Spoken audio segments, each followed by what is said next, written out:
It's a culture wars. Well, one of the most sinister things I've seen in the last decade or two, apart from identity politics and global warming, let me not go through the list, I get really depressed, has been the cancel culture. You know, this idea, don't argue with people, don't test your ideas in debate, just shut them down, sack them, silence them. I mean, people trying to get this show off the air right now. Don't even try to prove people wrong. Now, this is so bad. You take perhaps America's most famous newspaper, the New York Times. It's now been so hijacked by leftists from this culture of cancelling that it sacked its opinion editor for daring to publish a piece by someone who argued that the military should be called in if Black Lives Matter rioters were too violent. A perfectly legitimate point of view, got the editor sacked. Yesterday, another of its opinion editors resigned in protest at the New York Times closing down debate, like you actually see now in many newspapers of the left, including here. And she accused staff of abusing colleagues like her who didn't toe the line of the far left. Now, BARI WEISS is no conservative. She hates Donald Trump, etc., etc. But she says she was bullied for being a centrist, or at least for giving space to non-leftists. And she said Twitter has become the newspaper's ultimate editor. Stories are chosen and told in such a way to satisfy the narrowest of audiences, the Twitter audience. And op-eds that would have easily been published just 2 years ago, would now get an editor or a writer in serious trouble, if not fired. Read the whole thing on my blog. It's just so powerful, an indictment. Joining me is Rowan Dean, author, columnist and host of Outsiders on Sunday at 9 a.m. And I can't stress enough, you should watch it, it's going great guns. Now, Rowan, BARI WEISS's letter of resignation is brilliant. As I said, people should read it. Why should we care, though, about the resignation in New York of this woman?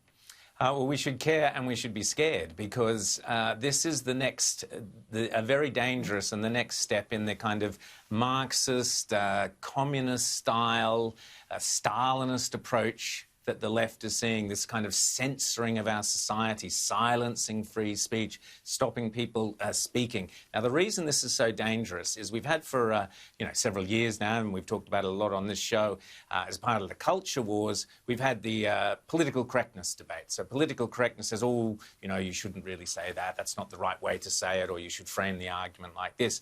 But this has gone to the next stage, this cancel culture, Andrew, and what it's doing is it's disappearing people. So it's just making them poof, they're gone. They're gone from the public debate. They're gone from whatever platform they may have had, whether it be writing in a newspaper, whether it be speaking at a university, whether it be just engaging in the workplace with putting forward points of views. And the danger here is it's almost like a second boycott. They're cancelling the person who put another person's opinion into the paper. So this is, they're not saying to the person who, the person whose opinion they didn't like, they're gone. But they're now going after the person who put that person into their role or gave them the opportunity to speak. This is communism, Stalinism writ large. What is really telling about this, Andrew, is that BARI WEISS says very clearly that she was employed after the 2016 election because,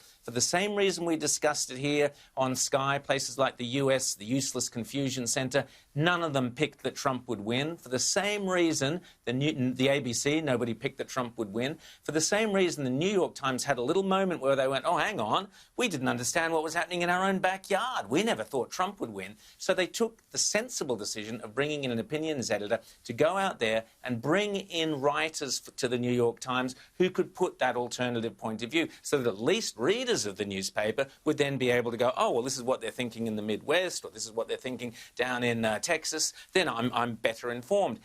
That she has stood down and said she cannot even do her job, Andrew, because of the internal victimisation, bullying, aggression, and Incredible. the way her pieces are changed. This is really sinister. We should be very scared about this cancel culture. Yeah, and this is from, New York Times is sort of like one of the world's most famous newspapers of the left, and be the first to rail about microaggressions, Yes. workplace bullying, victimising a woman, Me Too, all that kind of stuff. And here is a woman whose life has been made intolerable. And I read the Twitter feed about her departure, and it's all good, she's gone, fantastic. You know, it's just unbelievable. Now, Ricky Gervais is basically of the left, although he does think for himself, give him full credit. Brilliant satirist, you know, creator of The Office and all that kind of stuff. He has had enough of this cancel culture too, as most people of intelligence now do. Here he is this week. There's this new weird sort of fascism of people thinking they know what you can say and what you can't. But the two catastrophic problems with the term hate speech is, one, what constitutes hate speech? Everyone disagrees. There is no consensus on what hate speech is, right? Yeah. And two, who decides? What's never should be in place is that you mustn't say something that someone somewhere might find offensive, because someone somewhere will find everything offensive. And as I've said so many times, just because you're offended, it doesn't mean you're right. And what's happened recently is I'm offended has replaced an argument.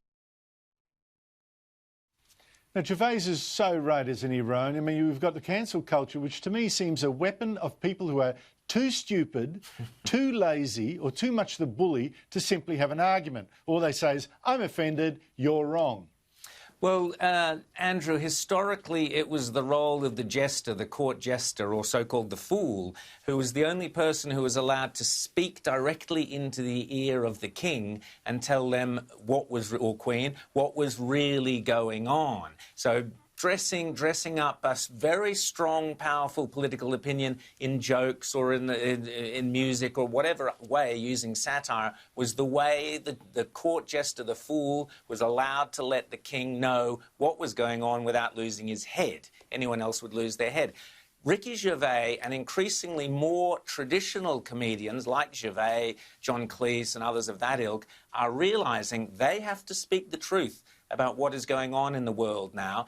Comedians traditionally speak against authority. They're the ones who say, well, actually, you know, the almighty authority's up there doing whatever. Here's a human foible. Let's joke about that. They are now realising that it's so changed our society now that the forces of oppression are no longer the conservative establishment of the 1950s and 60s. The forces of oppression now are the strong forces of the woke left. They are the ones who are crushing individual freedoms under their feet, grinding people, using people's lives, destroying their lives in the workplace, destroying their lives in conversations, shaming, humiliating people. This is the modern left, as authoritarian, as disgusting, as powerful as the Stasi in East Germany, as Mao's Cultural Revolution. This is what the left have become in our countries in the West, and as people like Gervais, the traditional fool, the traditional kind of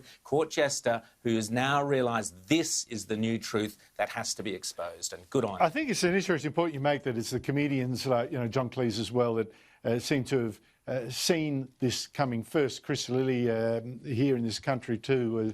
He hasn't said much, but he has revolted by putting up clips that have been banned of his.